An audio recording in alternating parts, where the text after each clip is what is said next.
So, hello everyone, and a warm welcome to today's LongITools last policy forum, Bright Beginnings, Understanding the Impact of the Exposome on Early Life. I'm Ola Al-Saleh from Beta Technology in the UK, which is a partner in the LongITools project. I'll be your host for this session. LongITools is one of our 9 collaborative research projects funded by the European Research Programme Horizon 2020 to study the human exposome. Our role is to ensure that the LongITools research findings are understandable and accessible to all of our stakeholders, and where possible, used to help to inform policymaking decisions. Throughout this project, these policy forum meetings aim to bring together stakeholders around a specific topic or theme, and the aim is not only to raise awareness of our project, but to get together and get stakeholders' input, to get to know each other, and to share with one another knowledge and best practice. I'm delighted to see today that we are joined by a range of stakeholders with representatives from academia, intermediary organizations, and public bodies. So thank you for taking the time to join us. Before we get started, I'd just like to run some housekeeping with you. For our future reference, this event is being recorded and transcribed. The recording will be available publicly after the event. You will be able to ask the speakers questions after the presentations are finished, and we will then open the floor for a more general discussion.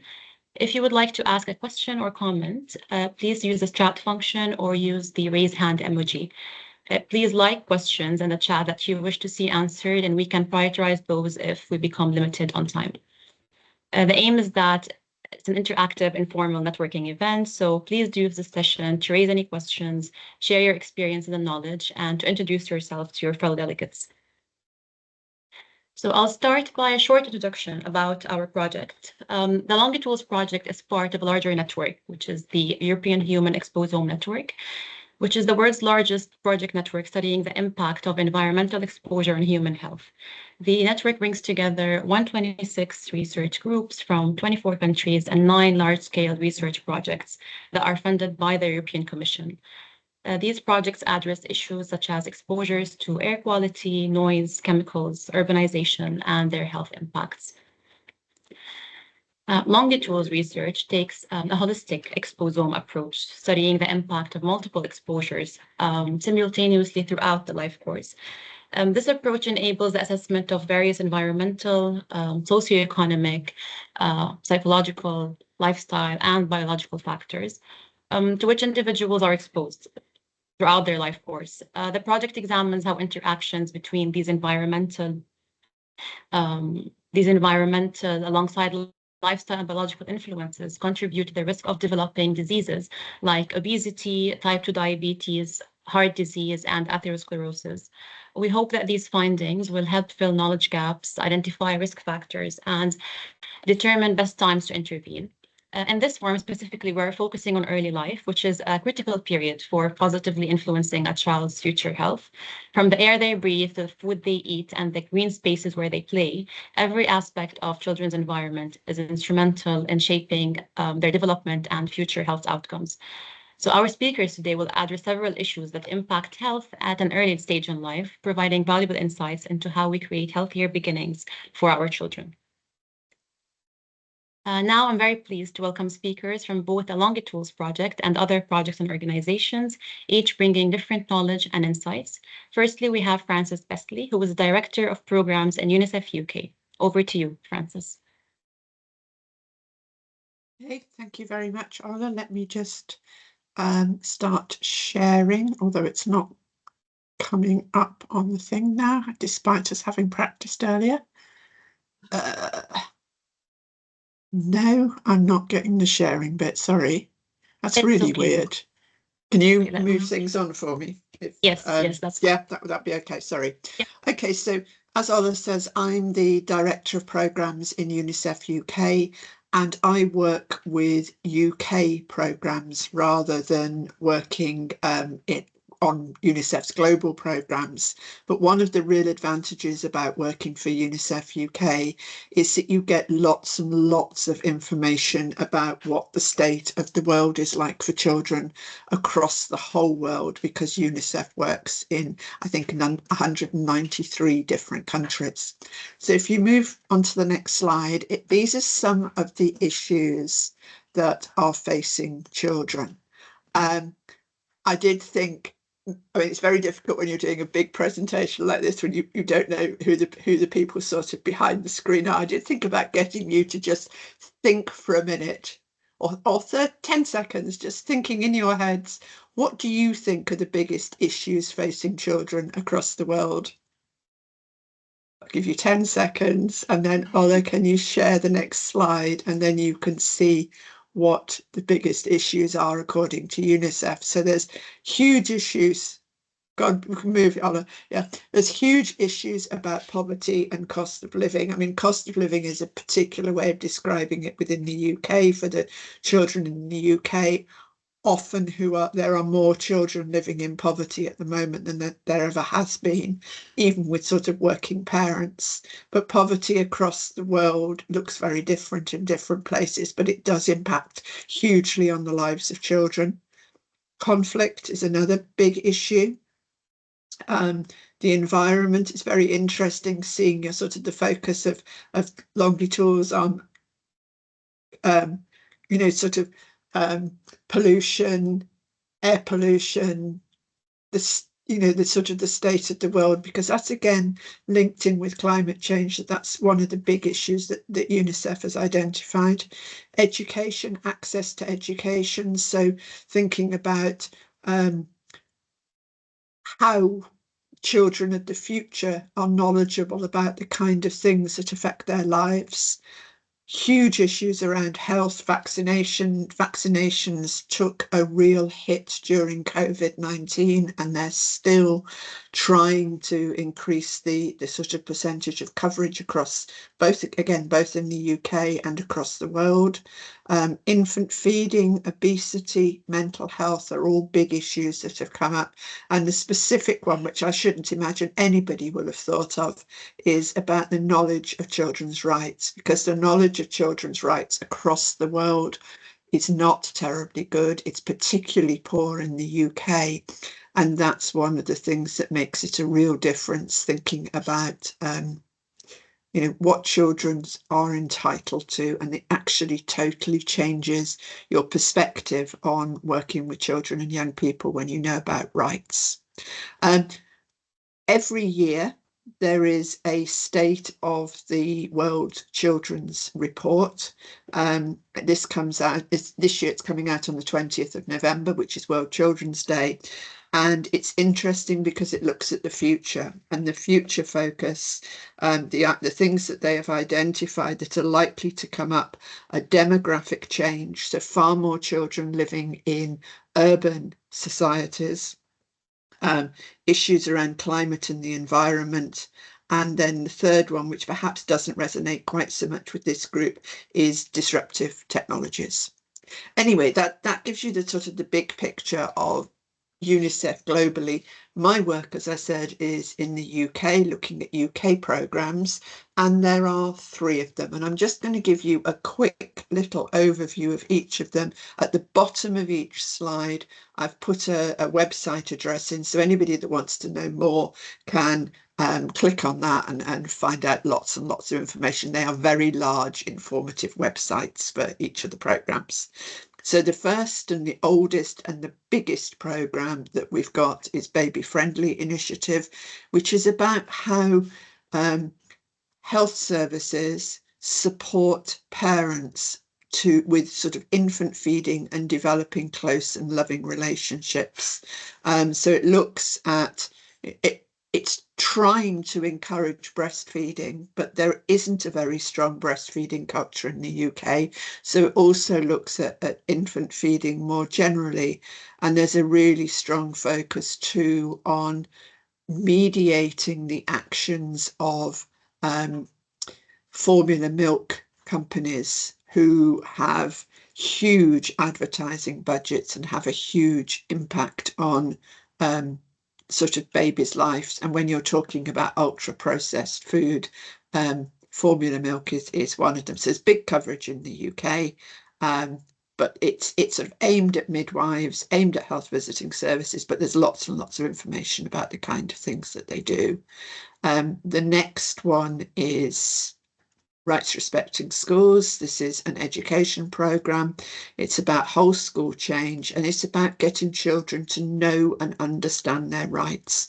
And as I said earlier, once children know and understand their rights, and adults know their roles as duty bearers, because in terms of the convention, adults have a responsibility to ensure that children have access to their rights. The UK has ratified the convention, so that means anybody who works for a government institution, whether it be a hospital, a local authority, a school, health service, they have a duty to ensure that children in their care have access to their rights.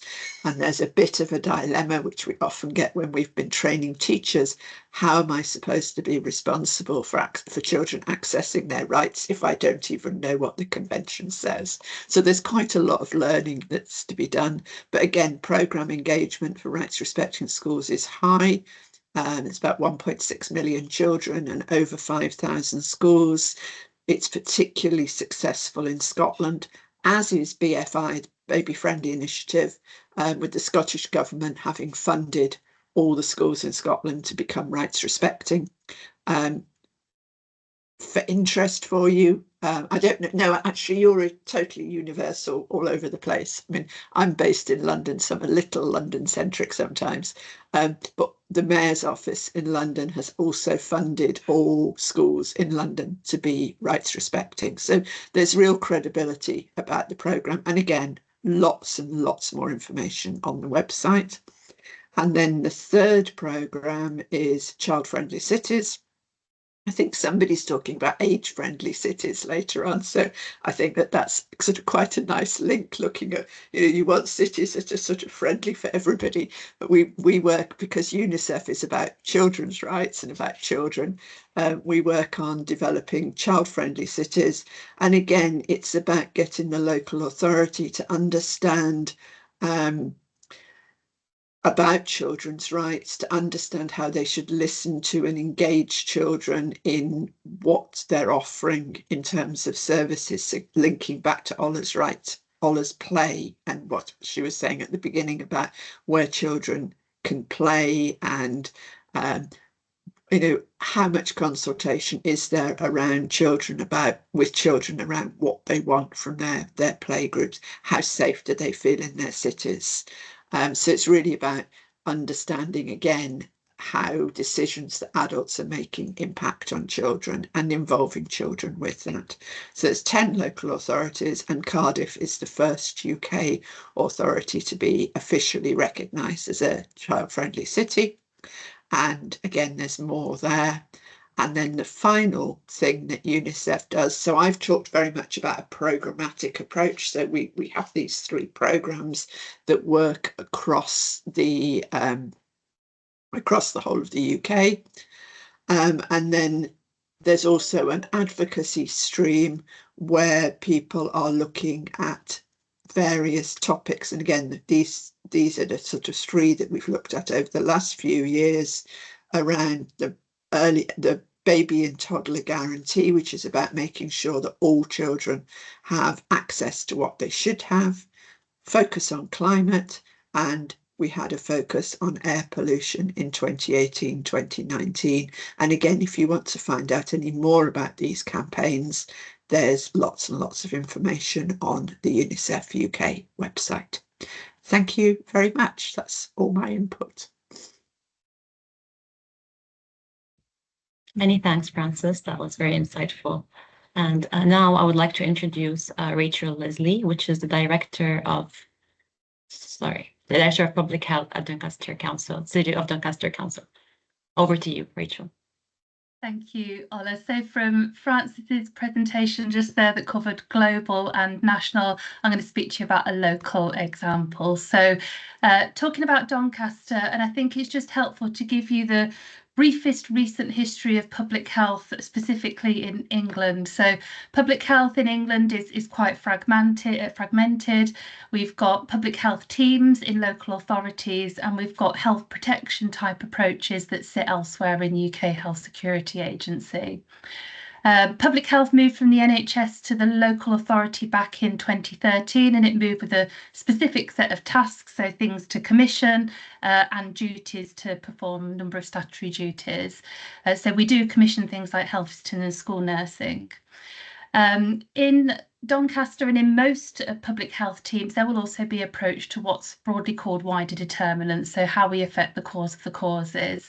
And that's linked to the whole purpose of moving public health from the NHS to the local authority. So that real chance to work together with other local authority functions, things like housing, environment, children's and schools and adults. So our real chance to work closely with our colleagues in local authority. In Doncaster, that looks like a few different things. So we have a small wider determinants team. It's around 5 people. We have a health in all policies approach. And we've also got investment of what's called our public health ring fence grant in place functions. So in things like environmental health and air pollution as well. Regionally and nationally, our UK Health Security Agency teams will have the expertise on environmental threats and environmental hazards. And just in Doncaster as well, we also have a health determinants research collaboration. So I'm going to talk to you about 3 projects just overall in Doncaster happening at the moment. One is around air quality and its school streets. One is around how we use our licensing and legislation levers in relation to hot food takeaways. And then lastly, a future parks programme around access to green space. So air quality, all of those things that you'll know about the exposure of air pollution and the impact on children and how that presents in children's health and well-being in the long term. For Doncaster particularly, we've got 14 schools in inner city areas that have very high levels of pollutants. So we know that Doncaster children every day are exposed to high levels of air pollution. Despite this, we've found that, I'm not sure if others have seen this as well, parents and young children are no more likely to be concerned about air pollution, and things like safety and crime usually top the list of their concerns. So one project that we've had in Doncaster which used DEFRA funding was around school streets. So this looks for school streets closures at school start and school finish times. That's a picture of my daughter there. That was us in Levi in Finland just January last year. So she's happy and smiling. And some of the great things that we've seen about our school streets permanent closures has been that it's increased the chance for children and their families to walk and wheel and cycle to and from school. It has a positive impact on their physical and mental health, so that chance to walk to school, perhaps with their friends, and get some fresh air in the morning. We've seen that cars are less likely and not idling or congregating around those school streets areas, so less toxic fumes at those 2 times of day. And the roads feel safer as well. So that's been the particular feedback from children and from their grown-ups, is that the school street around their school is closed and they feel safe walking to school. However, it's not easy. This is my daughter again with her twin brother when we got back to school after our holiday to Finland. And these are some of the difficult things that we've found as well. So you do need buy-in from the school itself, from parents and from residents. It can be quite an ask on all 3 of those parties. And we know that parents have often busy lives. Not all schools are suitable, so as you'd expect, the school areas that have probably got the higher level of pollutants and main roads and bus routes, it's just not possible to close those school streets. So there's other things that we look at for school walking. It is difficult to manage those closure points, so we are reliant, or the schools that take this up are reliant on school staff taking that role or volunteers, and there's training, and they can quite often face some tricky conflict as well with people trying to use the roads. And the other part's about drivers not always adhering to that closure, so it can be a really challenging task. And then as well, because we're in the UK and we've got laws governing all these things, the legal process to set this up can be really, really lengthy. So great for Doncaster, we've got the 3 permanent closures, other things in other schools as well, but just a baby step towards air quality in school streets. The next one I'm going to talk about is licensing levers, and this is around hot food takeaways. So again, where Doncaster sits in terms of children who are overweight or obese in the higher range, both at reception in year 6. In England, we measure children's height and weight at both of those stages, and we're able to track that as data. We do use national planning guidance to do a few things in Doncaster. The local authorities will do this as well. So we do it to limit the proximity of hot food takeaways to the locations where young people and children congregate, such as schools. We're able to use it to challenge over concentration or clustering of certain classes or types of hot food takeaway as well. And we're able to use that challenge in relation to odour, noise, traffic and refuse and litter impact as well. However, again, not always smooth sailing, so we'll use that policy. The other thing that I do as well is I respond to every single planning application with an objection for a hot food takeaway on the basis of that planning guidance. And we've also provided training for our planning colleagues. And I would say we've got some good relationships, but could be better with our planning colleagues. And that's 10 years in, we often find there's a turnover of staff. So our wider determinants team will build a great relationship with somebody and then they'll move on. So always having to keep up with that training and that knowledge.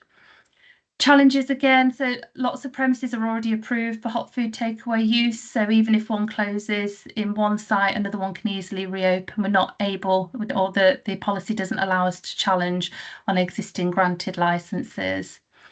Planning decisions won't always favour refusing an application, and all those competing priorities we'd see about politicians and others not wanting empty shops for long periods of time. Just all the things that you'll know again as well, that behaviour change around food is really complex, and hot food takeaways are just one element of that. And then as well, Francis mentioned cost of living. A two adult, one child household would need a significant amount of their income to spend to achieve those Eat Well guide recommendations. So it's not as easy as just having healthy food available. It's all the complexities about skills, equipment to cook, and knowledge in cooking as well. And then depending where you get your news from, whether you're more likely to read the Times or more likely to read the Spectator, despite putting those legal challenges in, it's not always successful. And we can either hear that from chains that you might recognise like KFC, despite all the work going in, then they can often as well still be successful despite a lot of work. The last one that I'll just talk about is access to green space. So again, you'll perhaps pick up a theme in some of what I'm talking. This is another externally funded project. The School Streets one was DEFRA. This is a Sport England funded project. I know you perhaps won't be able to read all the detail here, but perhaps be able to see it later. But we're lucky in Doncaster, we have a number of parks areas and park green spaces, and we've got a Future Parks approach that works with communities on how they use their green space and how they want to use their green space, and looks at making those improvements so people feel safe, children feel safe in using that green space, and it feels open and accessible to all. So that's a real engagement with families, engagement with local people about their green spaces and their parks and how to use them. And then lastly, I'll just mention Play Parks infrastructure policy. Anybody who's been to the UK or lived in the UK, we've got a real kind of spectrum of play parks facilities. When I say play parks, I mean everything from swings and slides through to the areas like basketball type areas as well that teens might use. What we wanted to do was have a play parks policy so that when there was opportunity to either update play equipment or decide what to invest in different park areas, we were able to really understand actually what's the population like around there and what will it look like in future years, to be able to really demonstrate what kind of equipment we need and where we put that investment in. So again, I'll give you a chance to read through that, but gives us that way for young people and their families to feel like the park areas belong to them and has the equipment that they need. So what next and what more? So I mentioned earlier in Doncaster, we put about 22%, which is quite high, of our ring fence grant into wider determinants. And a good chunk of this is into place type functions, so environmental health and air pollution. And what we want to do is audit that spend to make sure we're really maximising health and wellbeing outcomes. I've said there about the DPH, Director of Public Health role, often has that any other duties as required, and other DPH colleagues in other areas will often be brought in on other things like pollutants in rivers. So we often have to respond quickly in our DPH role to whatever might arise as a threat to health to anybody in our population. And then lastly, commercial determinants of health. Francis mentioned earlier about formula milk.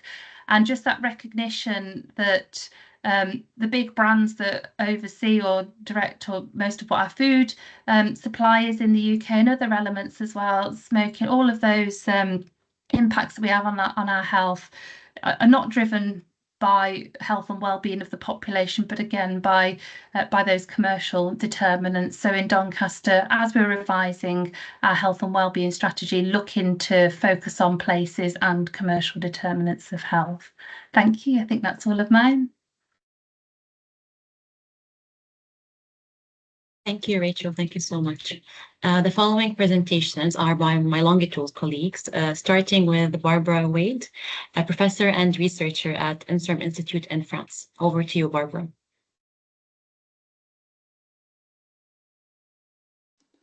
Thank you. Do you hear me well? Yeah. So good morning, everyone, and I am deeply honored to be here for this policy forum, which embraces a very important topic in my eyes. And I sincerely thank Beta Technology for organizing and for the invitation. So indeed, I am Barbara Eudes, a researcher in epidemiology at INSERM in Paris, and my team is dedicated to the study of the early origins of health, so very well in the topic of this forum.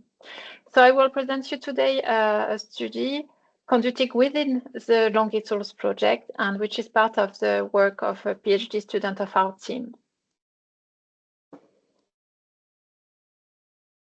Okay, so since I have the privilege to start the session, I'll take some time to introduce the DOHAD concept, which stands for Developmental Origins of Health and Disease, and which in a way is the father or the precursor of the first 1,000 days concept that you may have all heard about already. First, the DOHAD was a hypothesis formulated in the 1980s, but has become a widely accepted scientific theory, which states that the exposures or stressors occurring during the first 1,000 days of life can lead to invisible modifications of the body and the development that will predispose to chronic diseases later in adulthood. So you have understood that the DOHAD represents now a main conceptual framework for a large body of research on disease etiology and on the understanding of what we call the early programming of adult disease. But today we will also understand how much this concept is a key framework for prevention policies targeting early life, and we have heard some example just before. Indeed, the 1,000 days window has been designated by the WHO, for example, as a key window of opportunity to efficiently prevent adult chronic disease. So today we'll present you an example of research and illustration of an epidemiological study aiming at better understanding the early programming of later cardiometabolic health. So, as previously mentioned, among the key candidate stressors for early programming, we have air pollution, to which future mothers can be exposed during pregnancy. We already know that air pollution is involved in mortality in adults, with an estimation of about 400,000 premature deaths per year in the world attributable to air pollution. So we have pollutants such as NO2 or particulate matters, for example. However, there is less evidence of the impact of exposure to air pollution in early life, and especially during pregnancy. Such stress on this period could indeed have long-term consequences on cardiometabolic health through different mechanisms, and one of them is a possible impact on the trajectory of adiposity from birth to young adulthood. And this is what we're exploring in this study.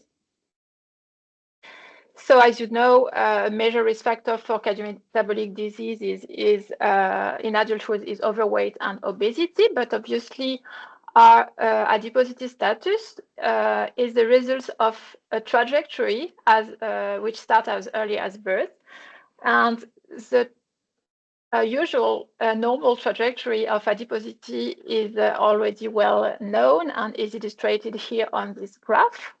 You can observe here two key periods, one here at about 9 months, which is called the adiposity peak, after which adiposity declines until about 5-6 years and re-increases afterwards. And this re-increase is called the adiposity rebound. And when the trajectory is normal, it occurs on average at around 6 years. But for some children, it can occur much earlier, for example, here at about 3 years of age. And even if the BMI at this age is quite normal. So why is it important?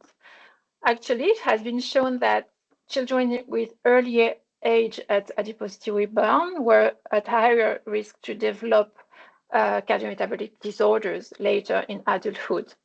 This is why it is crucial to identify early factors that might be involved. And of course, they have to be searched very early in life, and especially during the perinatal period. So how do we find out? Epidemiological research conducted within the DOHAT framework mainly rely on birth cohort, and I will give you an example here.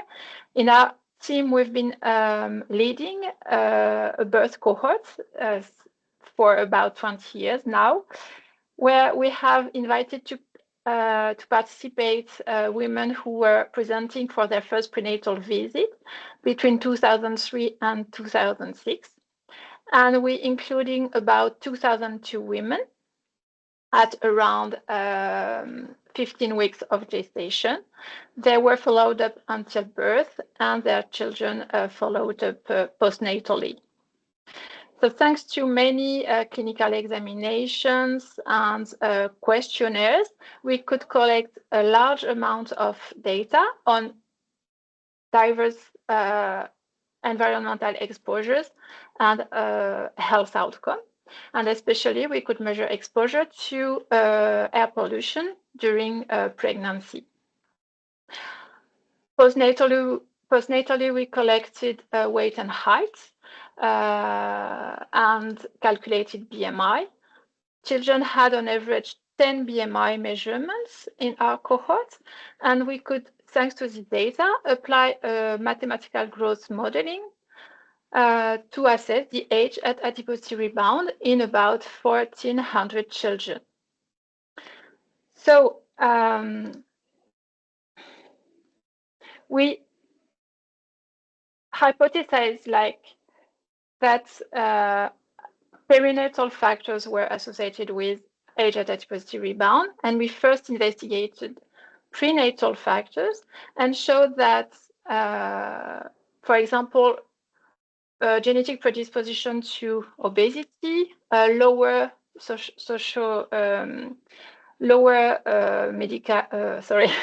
lower education, lower birth weight, and exposure to smoking during pregnancy were associated with earlier age at adiposity rebound. So we hypothesize that, like exposure to smoking during pregnancy, exposure to air pollution during this period could contribute to this programming through similar mechanisms. But after accounting for what we call confounders, we found no robust association between exposure to the particulate matters and NO2, so in association with adiposity rebound. However, other factors related to urban environment, such as population density or green space, seem to be involved, but further investigation are necessary to properly interpret these results. So this is the perspective of this work. We will continue the work with replicating the analysis in other cohorts, thanks to the LongITools consortium. We will investigate more exposures in the urban environment and adopt an exposome approach in order to better account for the interrelation between the exposures. We can also investigate more in detail specific critical windows during pregnancy or during the early postnatal period. And finally, we can also go into the mechanisms potentially responsible for the associations observed, such as, for example, investigating metabolomic profiles in cord blood. So what we can keep in mind after these results is that we could show that there was a role of early determinants and early programming for the adiposity trajectory and in turn cardiometabolic health in adolescence and adulthood. And this is a promise to policymakers that the first 1,000 days are a crucial window for the effective prevention of chronic diseases and for reducing the global burden. So research must continue to better understand the role of perinatal exposome on later health and development, and also focus on emerging challenges such as climate change, for example. So I thank you for your attention, and I warmly thank my colleague for their contribution, especially Aminata Sissé, who actually did the job. Thank you. Thank you so much, Barbara. Next, we have Sylvain Sebert, who was a professor at the University of Oulu, and he's also the LongITools project coordinator. Over to you, Sylvain. Thanks, Ola. Thanks a lot, and a very good day to all. It's a very great pleasure for me to be here, and I hope you are seeing my slide in the correct way. So here, and I want to talk to you about this paper, and where we discuss and try to understand the early exposure to social disadvantages and how they may affect later life body mass index. But this is indeed a relatively old paper that we have to really credit, especially Estelle Lori and Nina Rautiu from our teams, who have been working in these very complex questions. And how does their early exposure to social disadvantages affect later body health, later body mass index, and whether or not it is or not independent from genetic predisposition. So it is a relatively old paper, and I would like to still pay attention to it because it's still a very acute problem. And unfortunately, as many of you know, this has not been solved. And we still have to find a way to understand how obesity or factors related to body mass develops, and to propose solutions to solve them. Really, what we observe here is big health and social inequality associated to obesity. So, as many of you heard, and I think it's a key message here, obesity is not a lifestyle problem. Obesity is a complex disease characterized by excessive adiposity that impair health. So, as you know, so what is a complex disease and why obesity is a complex disease? First of all, it might be complex because it involves many biological or clinical manifestations. It's not just the problems of adipose tissue. It involves mental disorders. It involves change in vascular systems. It involves neuroendocrine disorders, and those type of complexities is often explained by very relatively rich polygenic and molecular structure, but also an important challenge in terms of how it relates to the complexity of social networks and social interactions. Here, I'm going to try to convince and discuss more about the development of obesity in context. So what are the social factors and how does it work? So this is the main definitions that I've been using in this presentation and in articles, and we're talking more about social positions, not necessarily socioeconomic status. For sake of time, I leave you with these definitions and the references, but just to remind you that socioeconomic positions reflects not only the measure of prestige, but also the resources that a person can get from different factors related to incomes, to poverty, to education, and so on. What is important when we consider socioeconomic positioning and obesity is that the interplay is at multi-level. So the relationship is indeed when we think about the individuals, so what he or she can get, and in terms of education, the incomes, education, so depending of if we think about the kids, what the parents can provide, but there is also, of course, the household and factors, so what we share within a family, within a small community, and then the neighborhood and how we as society and policymakers or researcher can, what are the accessibility of resources that helps or hamper the health of the person. And this is what we call in short, the social exposome, where we try to understand this from a holistic and relatively complex point of view.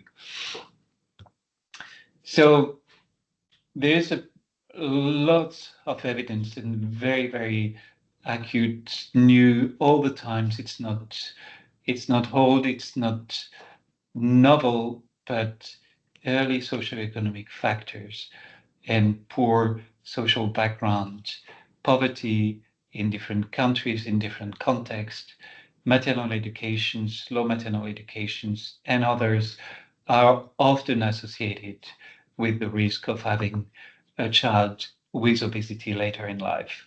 So the questions we wanted to ask here, and sorry, it's not focusing only on the fault of mothers, but here as scientists, we wanted to understand why do mothers with obesity have a higher risk to have children with obesity. Importantly, so the first thing that many have been trying to understand is whether as there is a direct link between a mother having a child, being pregnant and being obese might create a direct risk for the child of being obese. So there's many evidence that actually there's little proof that there is a very direct effect of programming during pregnancy that will lead to obesity. But rather, there might be more problems of inheritance, whether we are inheriting of genetic factors that create the risk of being obese, but also we are inheriting and we are transferring a potential environment that we often call confounders, but we are providing or bringing child into an environment that is predisposing to the risk of obesity. And that's what we have been trying to do in this article. So just I want to disclose, and forgive me for making not discussing all the specific results and all the details results that I'm showing here, but what I'm trying to provide is the key messages that can help us in terms of making policies and trying to find solutions. So first of all, we've been trying to look at the genetic predispositions, and what we observe is that actually a child born to mother with lower socioeconomic background actually are born also with a higher genetic predisposition. So this is quite alarming, and what we observe is that it seems that these predispositions in the red bars is higher as the generations are getting younger. So this is in the 30s in Finland, in the 1960s in Finland, and now in the 86. What we also observed here is that indeed higher and lower socioeconomic positioning in the mothers was associated with higher risk of obesity in the child later in life. So this is sort of consistent in this, especially in this population, the predisposition stays even after adjusting for other factors like genetics, like maternal body mass index, and also the sex. Another important thing is that actually what we could observe and testing with the analysis is that if we change the environment, if people's manage to get better socioeconomic status, improve it during their life, they might change their risk. And this is quite interesting and important. So let's just quickly discuss about that. So in summary, what we could observe is that the prevalence of people living with obesity is increasing from one generation to another, and that's something we have been observing consistently in most part of Europe and most part of the world. These partly reflect the inheritance of both genetic and social determinants, not only, but some of them, and the genetic predispositions associated to social adversity tends to increase from one generation to the next, which I've found very worrying. So what can we do about it? So what we also observe is that this is preventable. We know that obesity is preventable, and that we observe that improving the social positions, and we don't know how people manage to do that, but we could do that, is associated with a reduction of the risk. So now I will conclude and leaving you with this quite important quote. So that's, yes, it is the same causes that wears out our bodies and clothes. And very importantly, in terms of public health, is why treating people only to send them to the environment that make them sick in the first place. With that, thank you for your attention and look forward to the discussions. Thank you so much, Silvan. I think it's very clear now that social position and social disadvantages have been a common theme in almost all the presentations. So I think that should be discussed further, maybe in the plenary session later on. So thank you for that. I would like now to introduce Amanda Fernandez, who was a consultant at the World Health Organization and a former researcher in one of our other eHand projects, Athlete. Over to you, Amanda. Hello, everybody. Good morning. Thank you, Ola. And thank you, all the organizers, for having me today. I'm really excited to share the key results of our study, which is part of Athlete in Helix, European Exposome projects. And at the time, I was a postdoc at IS Global in Barcelona. So huge thanks to Martin, the leader of Athlete, and all the co-authors involved in this study. So nowadays I'm working with age-friendly environments that are better places which to grow, live, play, and age. And Francis, definitely you have a lot of connections between age-friendly and child-friendly environments because aging is a continuum.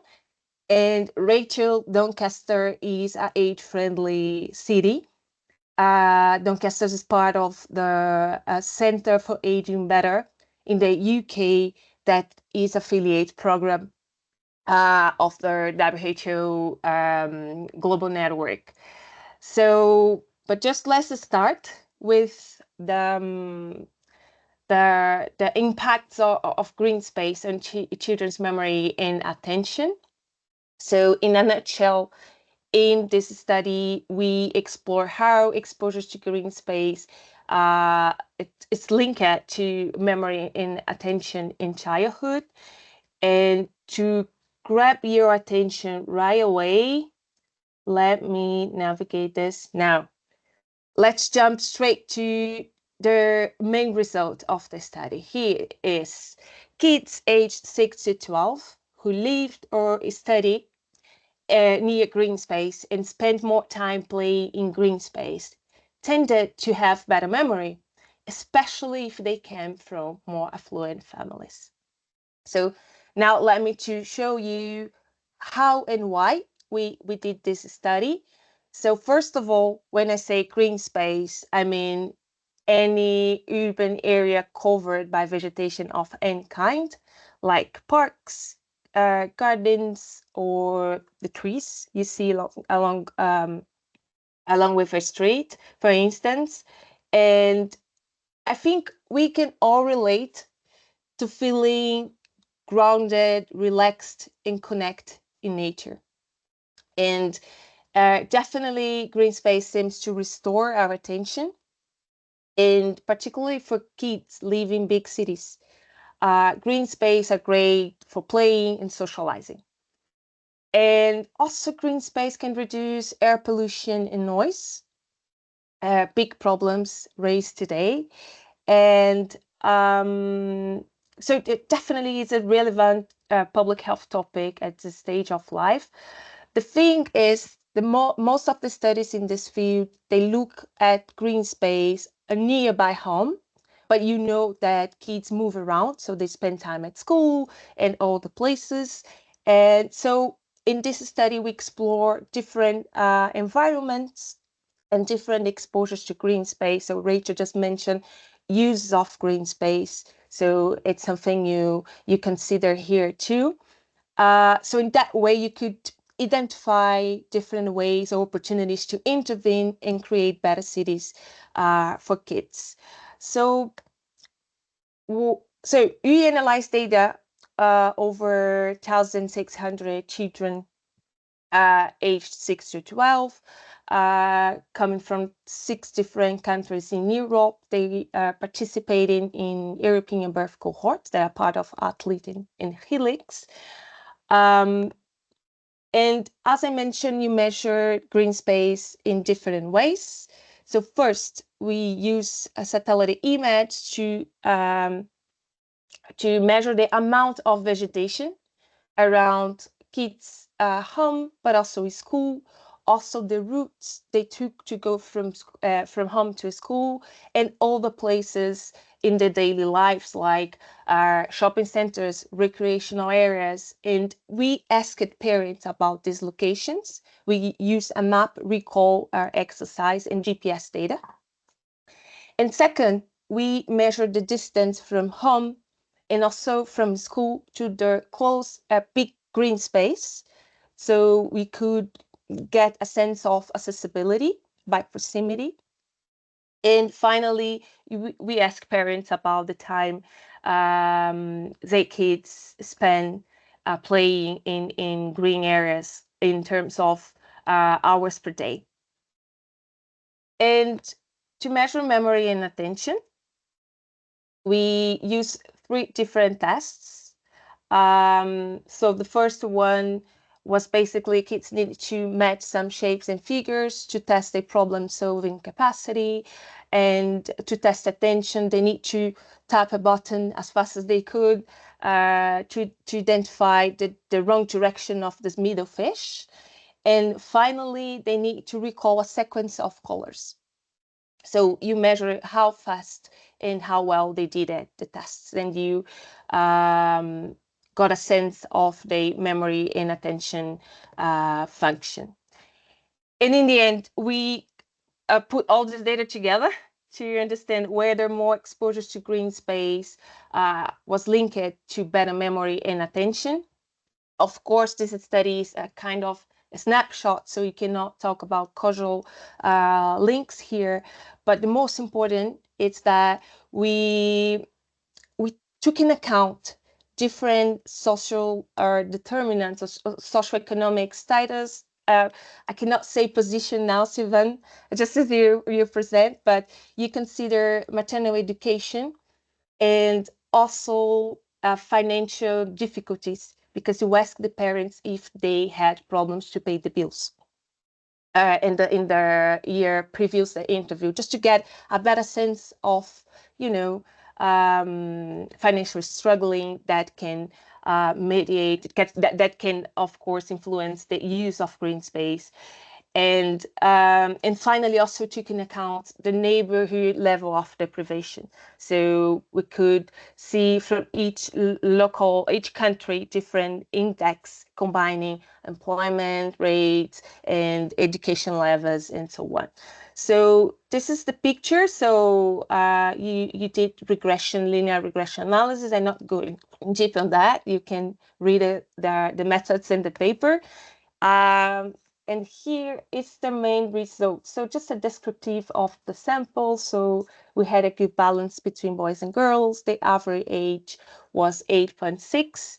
Most of them were white European, and half of the mothers complete primary or secondary school. And 1 in 3 families said they were struggling financially. And half of the kids lived in moderate to high deprived neighborhoods. And regarding green space, so these numbers here, they represent the amount of vegetation. So the closer to 1, the more greener. So what you see is that account for all the places children used to visit or move around, the house, the school, and all the places. Overall, you see that there is a moderate amount of vegetation, and of course you see difference between countries, so between North and South Europe, that as we expect. And when you look at accessibility or proximity to green space, most of the kids lived or studied within a 10-minute walk from a green space, a big green space that, as WHO recommends, it should be around 5,000 square meters. That is about the size of a football field. So most of them met this recommendation. And finally, on average, children spend about 43 minutes a day in green space, with some variations between countries. But the big result for me was that not all kids have equal access to green space. So, for instance, children of university-educated mothers and white European, they spend more time and move around more green areas more often. Kids in the private areas have less access to nearby green space, and children of mothers with primary education spend half as much time in green space as those with university degrees. And the same we observe for the memory and attention tests. Overall, they perform well, but children from families with maternal low education live in high deprived areas and no European origin performing a bit worse. And not surprisingly, we saw that better working memory was linked to green space, but this effect, protective effect, was stronger in kids from high socioeconomic background. And surprisingly, you saw that kids studying less than 10 minutes from a large green area in their high deprived neighborhoods, this exposure was linked to more inattention. For my despair. But probably it doesn't mean green space is bad for attention in kids from high deprived areas. No, probably here it's more likely that proximity alone may not be enough. So now we're related to Rachel's presentation too about use and perceptions and level of satisfaction of kids and parents about the local green space. So quality matter, and you know that in high deprived areas, the schools are usually surrounded by high low traffic, and you have all the environmental problems there. So we cannot measure quality in this study, but again, it's something quite important, and it's also something actually athlete is incorporating in their follow-up questionnaire. But what these results highlights highlight clear inequalities in the accessibility, availability, and use of green space. And I think it's crucial to act because particularly to protect the most vulnerable kids, as they tend to be the most benefits. They tend to benefit most from green space. They need more. And so investing, maintaining, probably or upgrading green space in these areas could be something to have a look, and encouraging more playtime in green space for all children. And I think I conclude with this claim. So closing the gap in the green space, so addressing these inequalities in accessibility, availability, and use of green space can definitely have impacts on health outcomes in children, and probably help to create brighter beginnings for all them. Thank you, Ola. Thank you, everybody. Thank you again for all esteemed speakers for their insightful presentations today. We've covered a wide range of topics related to child health and environmental influences. And now we move to our plenary session. It's a chance to hear more from our speakers and for you to share any questions, comments, observations that you might have. And please, if you'd like to participate, feel free to use the chat function or the raise hand emoji for any questions. If you have any questions related to Tessa's presentation, please just type them in the chat and we'll make sure they're shared with her for a response after the session. So let's begin with the existing chat questions.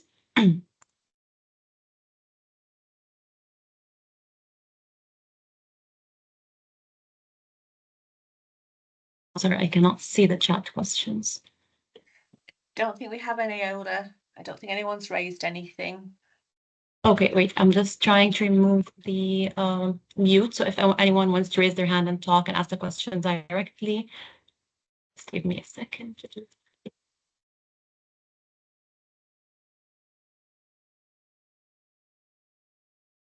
Okay. So I've enabled the mics. If anyone wants to raise their hand and ask a question directly, please do so. It's our last LongITools policy forum, so make the best out of it. Yes, go ahead. Thorkild, please go ahead. Can you unmute yourself, please?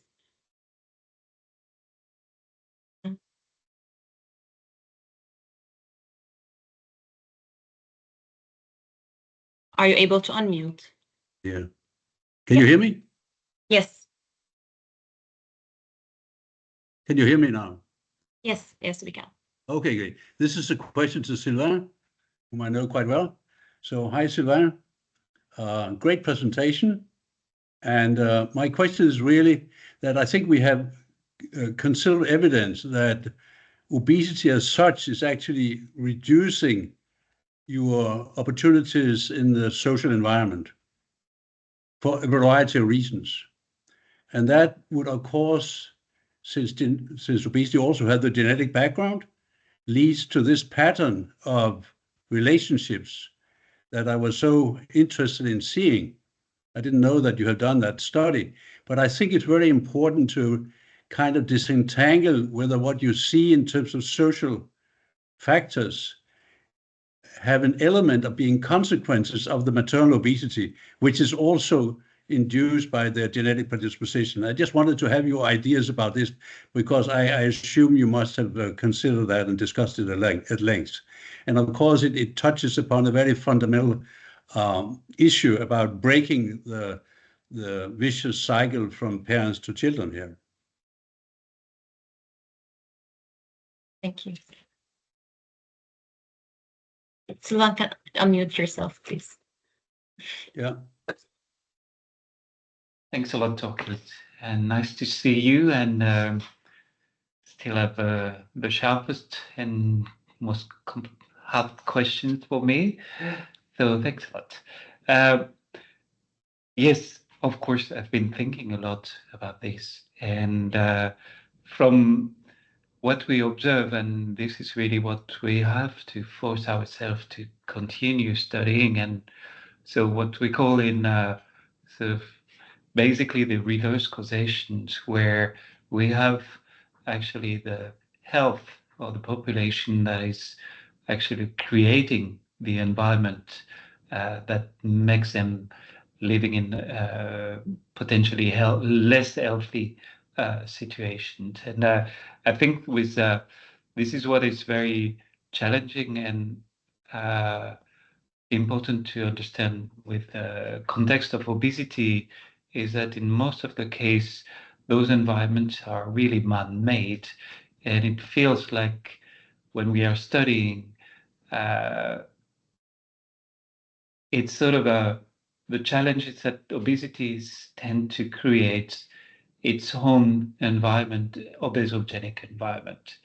That's really, I've been reading a lot and realizing that because I've been reviewing recently some reports on the projection of obesity in the future, and also realizing and reading about those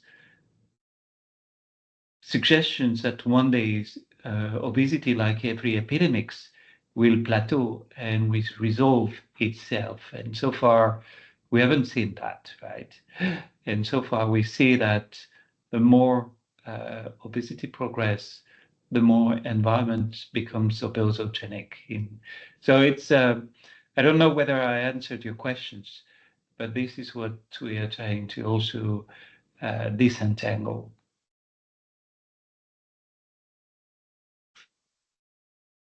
Thank you, Sylvain.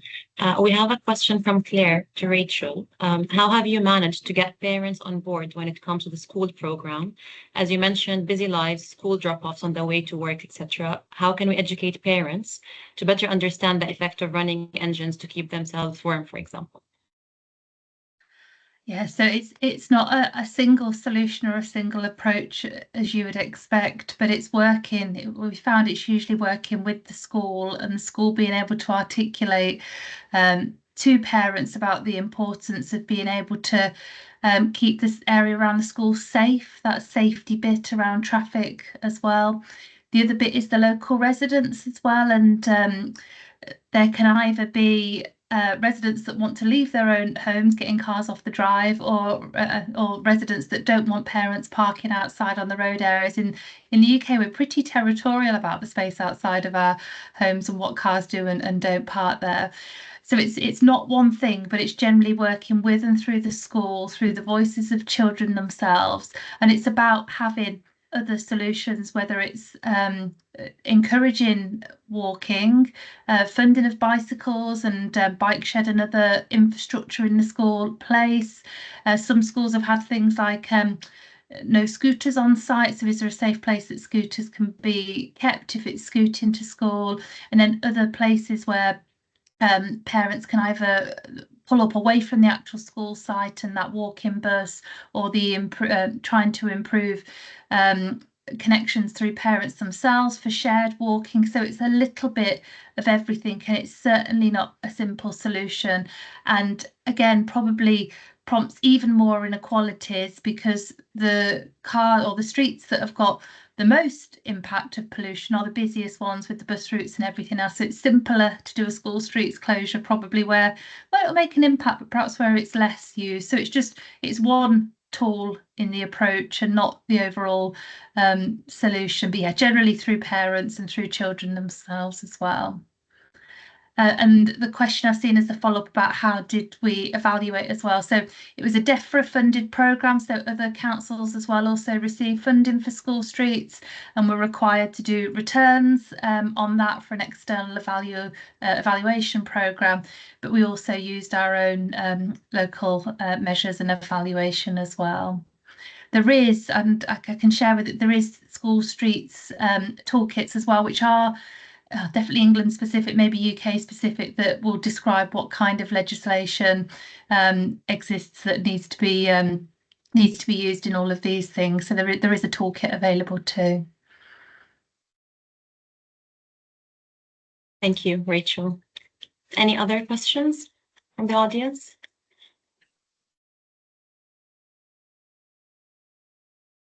Yes, go ahead, Sylvain. I have a questions to Amanda, but maybe to everyone. I think you mentioned something that is very important, and when we are measuring things, is that you mentioned that we cannot include the quality of the green space in our analysis. So question is why not, and or what should we do to include quality into this measure? Thank you, Sivan, for the question. It was more about a limitation about our questionnaires and the data available by the time of the study. But you can do it in different ways. You can simply ask kids and the parents about their satisfaction about the local green space, for instance, if they use or not and why, and their wishes, as Rachel just mentioned, in Doncaster.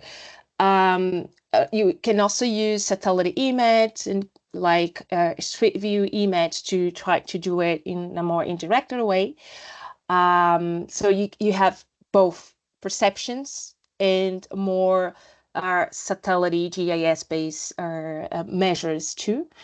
We're doing now in athlete asking about perceptions. And quality sometimes is complicated because the best way to do it will be go and sit, to see the park and go there in person and do an audit or something like that. So we try to find solutions using satellite images, for instance, but it's still the best way to do it. Ask people who use it or not and why, and also to account for facilities and garbage and how the road looks like around it, the accessibility in terms of open hours or safety perception. So it's quite important, depend of gender, depend in different aspects. So it's challenging. I think we started trying to think about vegetation, but when you look at satellite image, you see that trees and parks looks the same and they have different functions. So I think this is the missing piece of the puzzle. Many studies haven't been working on it, and you see some really good evidence. And again, the social, the inequalities about social determinants of environment use and exposure. So yeah, so from the perspective of our study, what's a bit like that. Yeah.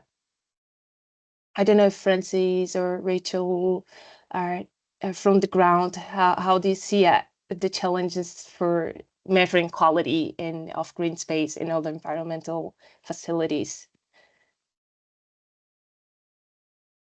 So yes, green space, but more the play parks bit that I talked about. Again, in Doncaster, we've got a real range of equipment that's available. I saw that you put up as well that in more deprived areas, it's more likely to be damaged, and some additional complexities in that some of those green space areas belong to parish councils, so the smaller kind of grouped organisations rather than the main council. So all of those different infrastructure elements.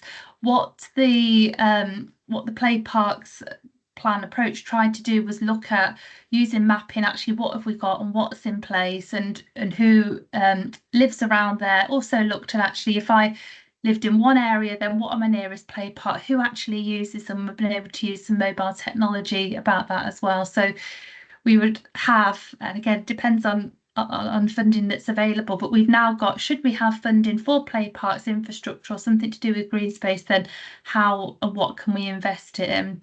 I would say overall around green space and parks that we can have, again, competing priorities. So we've got a mayor in Doncaster who wants to plant 1 million trees. Doncaster's a reasonably sized area, but an area was identified, a whole community project, great about planting trees, but actually doesn't match or fit the guidance that we've got around density of trees and people feeling safe in that green space area. So one good intentioned approach, one place to improve the quality, but actually impacts on what we know or what we understand to help people to feel safe in that place. So that can be our other kind of tricksy thing that we come across when we're trying to do good things too.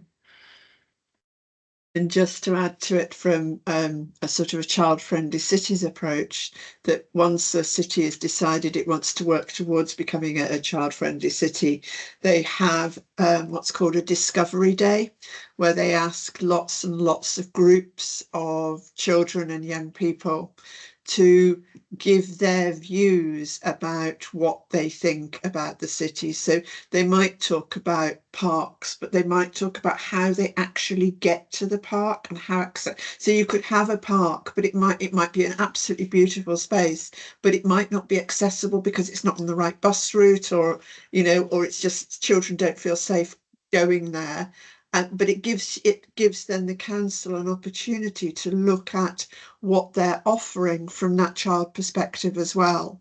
And during the discovery day, children talk about what their biggest issues are and what they want, where they'd want things to be made different.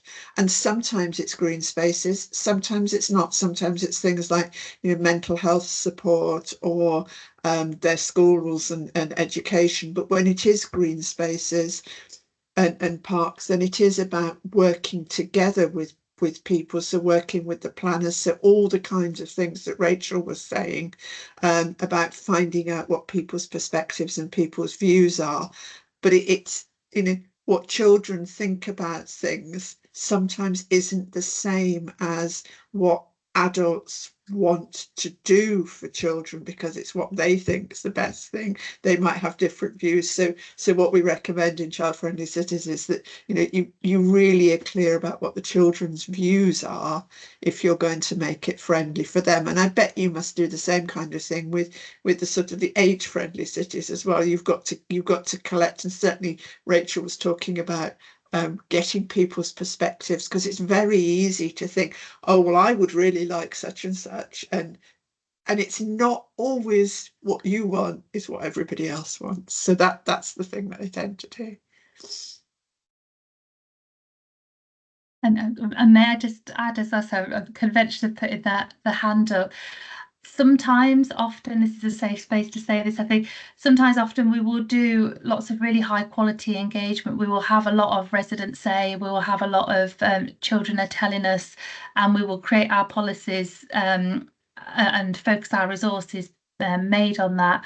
However, when we're in a period like we currently are, so we're coming up for mayoral elections in Doncaster, those policies can sometimes be not forgotten, but overlooked in favour of whatever a political priority is at that point.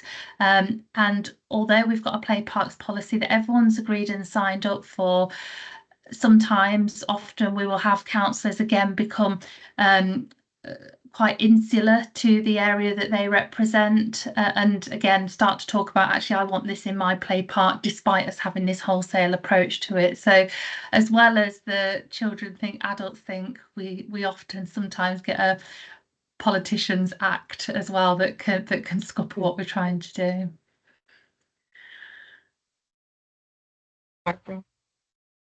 Yes, I just wanted also to comment on the fact that we're talking a lot of children living in cities, but we also have many children living in the countryside, and it seems that it's a very different issues and context that we may need to distinguish better. Children living in rural areas may be surrounded by a lot of greenery and green space, etc., but do not have just access to it because there are no sidewalks at all, for example, in the roads, and so they cannot just access to these green spaces and enjoy them, even if they're of great quality.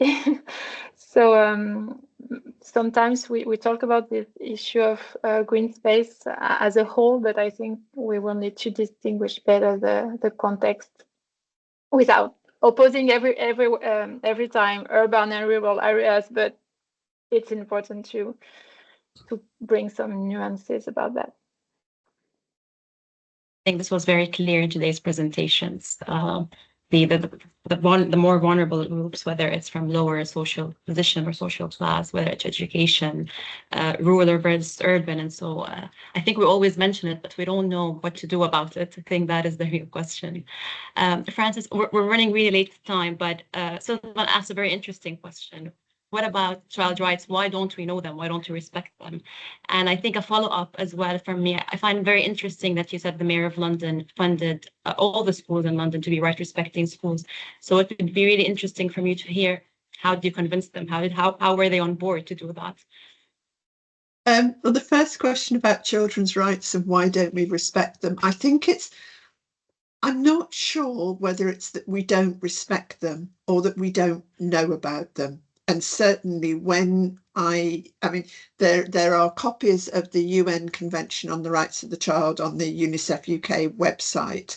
And I'm sure that when you read them through, you'll think, oh, yes, I do know all those things. And that, I mean, the kind of work that you've been talking about today is absolutely about respecting children's rights, but it's not made explicit. And I think there's a lot of things that are implicit about children's rights.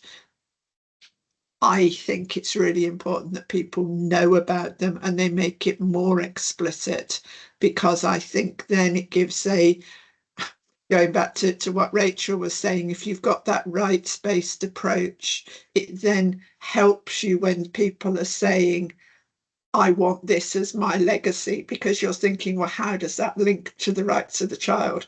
And it's one of the things, my background's in education, is schools can often be absolutely fantastic places, and they've taken on the values of a particular head teacher. Whereas if you do it from a rights-based approach, if that head teacher leaves, you still keep the context if you've bought into the rights.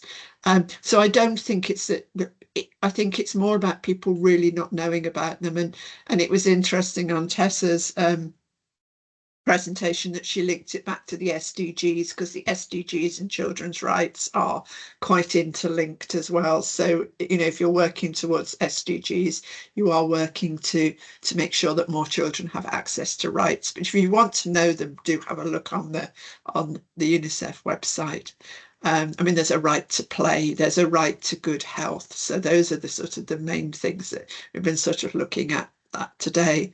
And then working with the Mayor's office, going to Ola's question, the Mayor's office, we're actually working with the Violence Reduction Unit, and they're doing a lot of work around inclusion. And we've got very, very clear evidence of impact from being a rights respecting school about how children feel included and valued and a sense of belonging. And the Mayor's office wanted to do more they wanted to develop an inclusion charter. And so they asked rights respecting schools if we would support them with that. So by schools becoming rights respecting, by children knowing about their rights and so more able to claim them and talk about them, they saw how that fitted in with their aims to sort of reduce violence and become more inclusive. So there was just a very, very neat fit. We've got a very strong evaluation of the programme. I mean, it's a little bit out of date now, although things actually haven't changed so much in terms of the evidence we've got. But, you know, we sort of had questionnaires from, I think, 90,000 children and 20,000 adults throughout their course of their rights respecting school journey that really showed quite clearly the difference that the programme was making. So we had you know, it's about having the evidence to convince people, really. Francis, Sylvan, you had your hands up. Yes. Torquil. Go ahead, Torquil. Yes. Listening to these discussions remind me of what I've thought about many times in the past in relation to public health, and particularly the social dimensions, that I feel that this is all about politics. It's about who we in democracies actually elect to steer our countries and reform our societies. So I'm actually in doubt about to what extent we as scientists at any level, from basic to public health, or even in the interface between the facts and what ends up in politics, that we actually can change things by doing that without being, investing in politics. So my suggestion is that we need to be in politics to really make these changes. I know this is almost, very difficult, but that's my thoughts about this.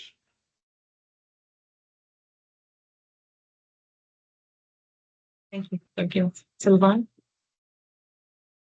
Yeah, well, I'm not ready to go into politics, but I don't disagree. But I think we have to definitely recognize the power that has been entrusted to us, maybe when especially we work in public institutions. So that's quite important. But thanks a lot, Frances. I agree. The children's rights are quite easily accessible, and we should know about it. But a few times I have to read them, and few times, especially, so I'm sharing one definition. When I was reading those, for example, when we prepare this plan for EU project, we realize that yes, this is a children's right to protection, education, healthcare, shelter, and good nutrition. Okay, so are we doing a good job? Or if not, how do we make sure that, as Tokyo was saying, people in power are abiding to those rights?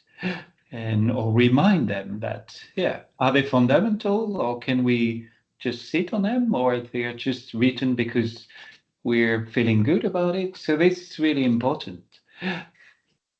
I mean, it's very difficult. I mean, I have written copious notes about the presentations and have been thinking, oh, I really need to share that with somebody else, or so and so would be really interested in hearing that. So I think, certainly yes. I mean, what you said in the chat is really clear about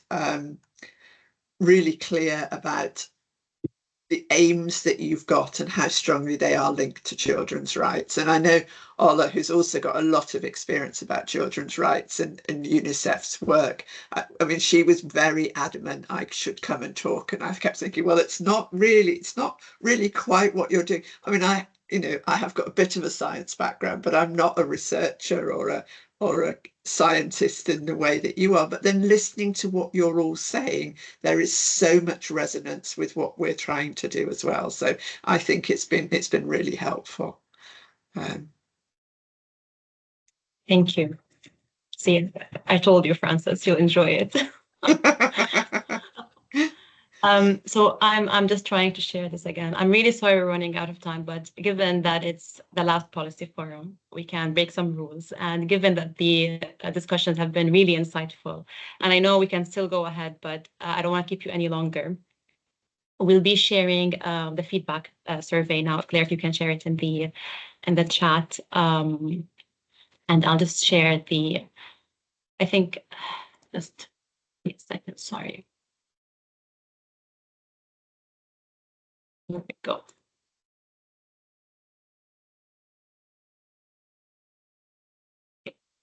So again, it's the end of today's session. Sorry again for technical issues and being a bit late, but I just want to extend a really heartfelt thank you to our speakers, especially my LongITools partners and colleagues.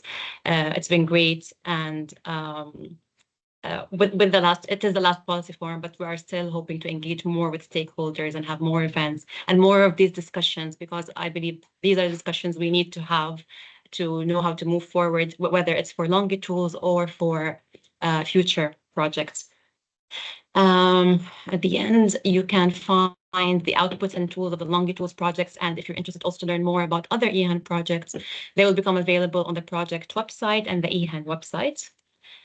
And your feedback is very valuable. Whoever is left, I think we'll send the feedback form, Claire, by email, because I think many people left already, but please take a moment to fill them. You'll find the link in the chat, and you can also follow us on our social media channels for our updates and future events. And finally, a massive thank you to our speakers, to all the participants, to this beautiful discussion, for making this forum a really productive one. And I wish you all a wonderful day ahead. Thank you.